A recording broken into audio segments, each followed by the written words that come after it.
यस्यांके च विभाधि भूधर सुता देवा पगा मस्तके भाले वाल विदुर गले च गर्णम यस्यो रसी वालराट। जनक महाराज के पास जो आदमी आया,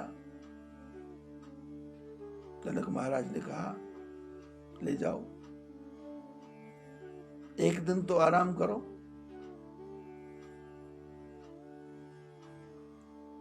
नौकरों ने स्वागत किया। जनक महाराज झूले भी झूल रहे हैं, इसके दिमाग से वो झूला जा नहीं रहा। दो दो पत्नियां बैठी हैं, जा नहीं रहा, दिमाग के कोने में घुस गया। क्योंकि ये दिमाग है, ये टेढ़ी बात को जल्दी घुसरे लेता अपने में, इसके अंदर घुस जाती है बातें। दिमाग में ही रहे तो ठीक है, लेकिन कहीं दिल में घुस जाए तो मुसीबत खड़ी हो जाए। दिमाग में बात घुस गई। नौकर ले गए, सुंदर कमरे में ठहरने की व्यवस्था की। लैट्रिन बाथरूम थोड़ा बाहर था और नौकर सुंदर पलंग पे बिठा के चले गए। भोजन कराने के बाद में आप विश्राम कीजिए, रात्रि का समय हो रहा है, कमरे में थोड़ी सी लाइट है, बता दिया। इस दीपक को बुझाओगे इतनी लाइट रहेगी, इसको बुझाओगे इतनी लाइट रहेगी, थोड़ी कम चाहिए तो इस दीपक को रखना। और इसने सारे दीपक बुझा दिए। एक छोटा सा दीपक जलता था, उस दीपक को जलता छोड़ दिया और बिस्तर पर लेटा, थका हुआ था, दिन भर का टायर्ड था। और दिमाग में झूला, झूले पे बैठा जनक, जनक के साथ बैठी दो महिलाएं, झूला झूल रहा है, इसका दिमाग भी झूल रहा है। और ये बिस्तर पर लेटा, और बिस्तर पर लेटते ही इसका ध्यान छत की तरफ गया। तो क्या देखा, छत पे तो एक तलवार, बहुत तीखी तलवार, और छत 20 फुट ऊंची, और तलवार झूल रही है और उसकी नोक नीचे की तरफ है। और जो नौकर गए थे वो गलती से या जान करके घर के बाहर का दरवाजा बंद कर गए, कुंडी चढ़ा गए। ये उठा, दरवाजे को खोलने की चेष्टा की, पर दरवाजा खुल नहीं रहा। वापस आया तो क्या देखा, उस कमरे में थोड़े छोटे छोटे झरोखे थे, उसमें से हवा आ रही थी और उस हवा से वो तलवार हिल रही थी। तो ध्यान से देखा तो तलवार जो है ये पत्ते से धागे के साथ बंधी हुई है। जब हवा चलती है तो तलवार पूरे कमरे में झूलती है।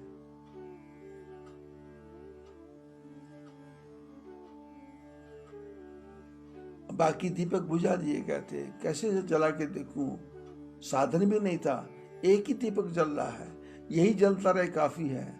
रात भर तलवार की तरफ देखता रहा और यही चिंता थी कि ये गिरेगी, मैं मरूंगा, ये गिरेगी, मैं मरूंगा, ये गिरेगी, ये मरूंगा, ये अभी गिरी, ये अभी गिरी, ये गिरने वाली है, गिर जाएगी, मैं मर जाऊंगा, मैं खत्म हो जाऊंगा। चिल्लाऊंगा तो कौन मेरी बात सुनेगा, कौन मेरे को पकड़ेगा, किसको चिल्लाऊं, किसको पुकारूं, कोई घंटी भी नहीं है, कोई चिल्लाने का साधन भी नहीं है, सुनेगा कौन।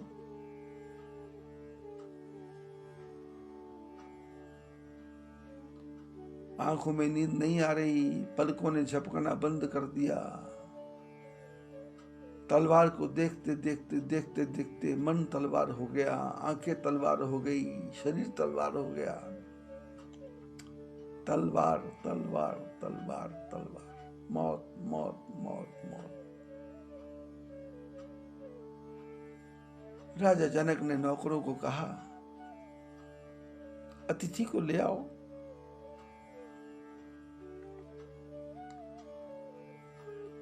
नौकरों ने दरवाजा खोला तो देखा ये बैठा हुआ है, एक तरफ बैठा, क्या खड़ा है एक तरफ। लोगों ने कहा भाई साहब आइए। पूछा नहीं क्यों खड़े हो, पूछा नहीं बैठे क्यों नहीं, पूछा नहीं आराम हुआ या नहीं, पूछा नहीं सोए या नहीं, क्योंकि पूछने का कोई कारण भी नहीं था, पूछने के लिए भेजा भी नहीं था, लेने के लिए भेजा था। बुलाया, बाहर आया। इसने सोचा चलो जान बची तो लाखों पाए, चलो। बाहर निकला, नमस्कार किया, चलता हूं। बोले नहीं, राजा ने बुलाया, 2 मिनट मिल के जाओ। मन में क्रोध बहुत है, मन में ग्लानि बहुत है, मन में अनेकों प्रकार के विचार हैं कि मेरे को कहाँ फेंका, ये कैसा राजा है, ये कैसा जनक है, ये कैसा विदेह है।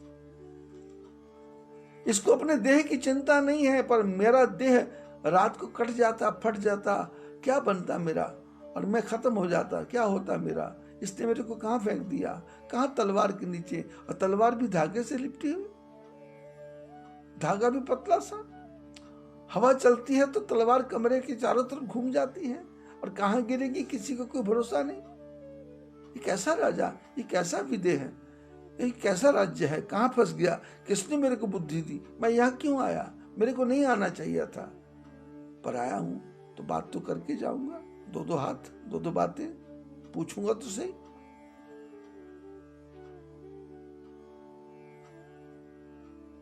एकांत कमरे में जनक महाराज बैठे थे। नौकरों ने बाहर से इशारा किया कि आप अंदर चले जाइए। ये घबराया हुआ तो इसने कहा एक आदमी मेरे साथ आओ। आदमी थोड़ा आगे गया, सामने जनक बैठे थे, बोले स्वागत है। जैसे स्वागत किया, जनक महाराज की मीठी आंखें, देखने का स्टाइल मीठा, ओठों पे मुस्कुराती हुई हंसी,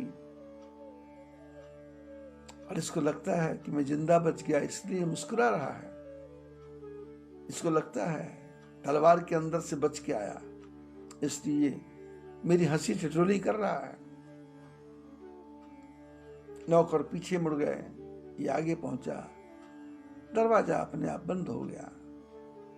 राजा जनक ने बैठने के लिए कहा, ये बैठा।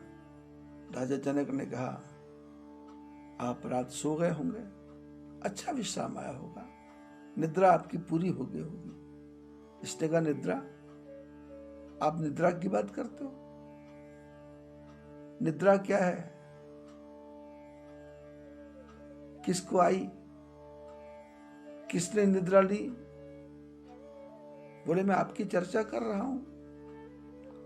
रात आप एकांत में थे, रात आप शांत में थे, रात आप एकदम विश्राम में थे, आपको कोई डिस्टर्ब करने वाला नहीं था, आपको कोई विक्षेप देने वाला नहीं था, आपके विरोध में कोई बोलने वाला नहीं था, आप बिल्कुल अपने में ही मगन थे। इसने कहा किसकी चर्चा कर रहे हैं। राजा जनक ने कहा आपकी। बोले मेरे बारे में पूछ रहे। बोले हाँ। बोले मैं तो रात भर सोया नहीं। राजा जनक ने कहा क्यों, ना सोने का कारण कोई पारिवारिक चिंता थी क्या, कोई समाज की चिंता थी क्या, कोई लेने देने की चिंता थी क्या, कोई संसार की चिंता थी क्या, पत्नी का दुख था क्या, पड़ोसी का दुख था क्या, अपना दुख था क्या, शरीर का दुख था क्या, किस बात का दुख था। नींद क्यों नहीं आई। नींद इसलिए नहीं आती किसी का देना हो लेना हो। नींद इसलिए नहीं आती कि पति ने कुछ बोल दिया हो, पत्नी ने कुछ बोल दिया हो। नींद इसलिए नहीं आती कि अपने जो चाहने वाले हैं वो विरोध करते हो और कोई कड़वे शब्द बोलते हो। नींद इसलिए नहीं आती कि जीवन में कोई करना रह गया हो, वो छूट गया हो, अपने हाथों से चला गया हो, मेरे हाथ से फिसल गया हो, और मैं जो चाहता हूँ वो ना हुआ हो, हाथ में आया आया भी हाथ से चला गया हो, तो नींद नहीं आती। पर आपके साथ तो ऐसा कुछ भी नहीं। इसने कहा आप ही बोलोगे या मेरे को भी बोलने दोगे। राजा जनक ने कहा आप ही बोलिए। बोले जिस कमरे में आपने मेरे को छोड़ा था, छोड़ा नहीं था, भेजा था, वो कमरा नहीं था, वो एक प्रकार से मौत का पिंजरा था, मौत का पिंजरा। राजा जनक ने कहा मौत का पिंजरा। बोले हाँ, मौत का पिंजरा।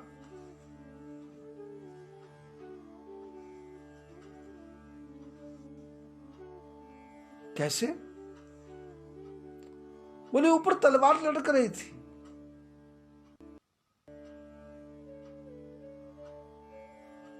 राजा जनक ने कहा तलवार लटक रही थी। बोले हाँ, तलवार लटक रही थी। क्या हुआ? झरोखों में से हवा आ रही थी, तलवार हिल रही थी, तलवार के नीचे मेरा बिस्तर, और बिस्तर पे मैं लेटा, और लेटे मैंने ऊपर देखा तो तलवार हिल रही है, और मेरे को लगा तलवार मेरे पे गिरेगी, मैं अभी मरूंगा, मैं अभी मरूंगा, मैं अभी मरूंगा। बचने की कोशिश की, लेकिन तलवार ऐसी झूमती थी जैसे कोई शराबी झूम रहा हो। तलवार ऐसी झूम रही थी जैसे कि ऊपर से उसको की इंस्ट्रक्शन दे रहा हो, इशारा कर रहा हो कि आदमी इधर है, इधर मरो। मैं बाएं जाता था तलवार बाएं, मैं दाएं जाता था तलवार दाएं। आपने देखा होगा, आप सामने रखी किसी फोटो को देखो, दीवार पर टंगी फोटो को देखो, तो उस फोटो की आंखें आप जिस तरफ जाएंगे वो फोटो ऐसा लगेगा आप ही की तरफ देख रही है। आप बाएं जाएं तो बाएं तरफ देखेगी, दाएं जाएं तो दाएं तरफ देखेगी। वो कहीं देख नहीं रही, पर हमको भ्रम होता है कि जिधर जा रहे हैं फोटो उधर ही देख रही है, और हमको लगता है मेरे को ही मुस्कुरा रही है। मैंने इसका 5 लाख रुपए देना था, शायद कहीं इसलिए तो नहीं देख रही। मैंने इसकी लड़की से कुछ दुर्व्यवहार किया था, शायद इसलिए तो नहीं देख रही। मैंने इसके मकान के कागज लूट लिए थे, शायद इसलिए तो नहीं देख रही। मैंने इसकी धन की तरफ बुरी दृष्टि डाली थी, शायद इसलिए तो नहीं देख रही। पर यह तो आदमी मरा हुआ है जिसकी फोटो लगी है, उसको ध्यान से देखो। बड़े हाल में लगी है फोटो, तो फोटो आप ही की तरफ देखती है। उसी की जगह भगवान राम की फोटो लगी हो और आप खड़े हो, तो आप देख रहे हो भगवान आपकी तरफ प्रेम से देख रहे हैं। दाएं बाएं आगे पीछे कहीं जाएं, उधर ही ठाकुर जी देख रहे हैं। एक मन में विचार आता है कि मेरी तरफ। इसने कहा, जनक, वो तलवार तो ऐसे हिल रही थी जैसे उसने कसम खा ली है कि मेरे को मारना ही है। जनक महाराज उठे, बोले किस कमरे की बात कर रहे हो? मैंने तो कहा था इनको कि इसको विश्राम करने के लिए दे। बोले विश्राम? आपने मेरे को विश्राम करने नहीं भेजा, आपने मेरे को सजा देने को भेजा। जनक ने कहा, ऐसा नहीं हो सकता, आप मेरी अतिथि हैं, किसी गलत जगह पे पहुंच गए। और गए तो हाँ पहुंचे, कमरा दिखाया, कमरा खोला तो ऊपर तलवार है। राजा जनक ने कहा, तलवार तो है। बोले ऊपर देखो, धागे से लटकी है। जनक ने एक नौकर को बुलाया, सीढ़ी मंगवा करके कहा कि तलवार को देखो, धागे से लटकी है क्या? तो देखा तो वो तो लोहे की तार से बंधी हुई है। हिला के देखा, खींच के देखा, तोड़ के देखा, पर टूटी नहीं। किसी वस्तु से उसको, धागे को, जो तार था उसको काटा, काट के नीचे लाए, तलवार भी साथ ले आए। उस आदमी को भी साथ ले आए, अपने महल में आ गए, झूले पे बैठ गए। उस अतिथि को सामने बिठाया, बिठा के कहा कि यही तलवार थी जिससे आप डर रहे थे? बोले हाँ। आप डर रहे थे तो थोड़ा सा ऊपर जाकर के देख लेते तलवार कैसे लटकी है। बोले मेरे को इसका ध्यान ही नहीं रहा। ठीक है, आपने तलवार को देखा, रात भर नींद आई नहीं, 1 मिनट सोए नहीं, तो जिस पलंग पे सोए थे उस पलंग के ऊपर जो चादर थी उसका रंग तो आपने देखा होगा। बोले किसको समय, किसको टाइम? बोले चादर के ऊपर मोर बने थे, हंस बने थे, चकोर बने थे, या फूल बने थे? बोले किसको फुर्सत?